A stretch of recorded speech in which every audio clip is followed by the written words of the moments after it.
I'm going to talk a little bit about the importance of infrastructure, what I include in that infrastructure, a little bit outside the norm of what people think infrastructure is, and I'll explain why. The infrastructure obviously is power, water, communications, and I also include law enforcement, our fire, EMS services, our boat launches.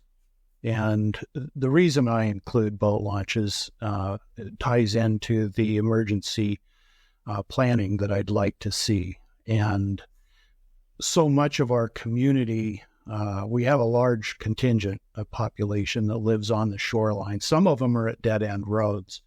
And as an example, the plane that crashed in Mutiny Bay, we had a problem getting our emergency services out to that area because of the lack of a workable open boat launch. So as much as the boat launches are typically considered recreational use, they do provide an emergency, a very important emergency response part of our infrastructure. Having our law enforcement, our fire and EMS, that is part of, I believe that's all part of our infrastructure as well, simply because that offers the security and support for us as individuals and in the communities to trust in their government's ability to perform when it's necessary to get to people. Island County Transit is looking at a new transportation hub on South Whidbey, and my concern with that is the same as with the jail. Where is it going to be sited? How is that going to affect the communities in the area, wherever it's going to be placed?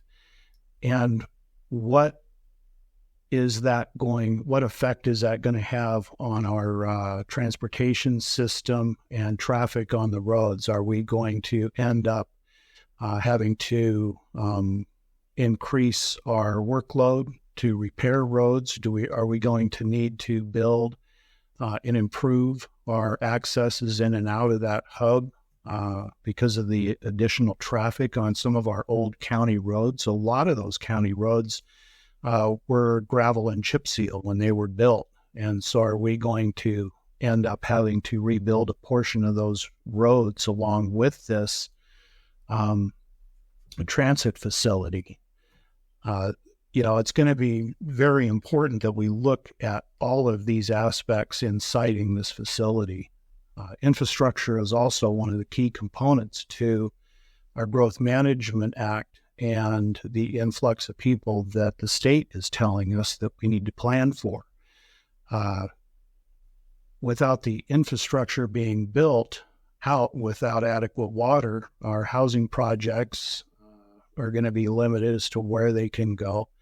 We're in a unique position here in Island County because we're surrounded by water. So our options are a little more limited about what we can do, where we can expand, how we expand, and what services we're able to provide. And where those services are going to be is all a really important part of our infrastructure.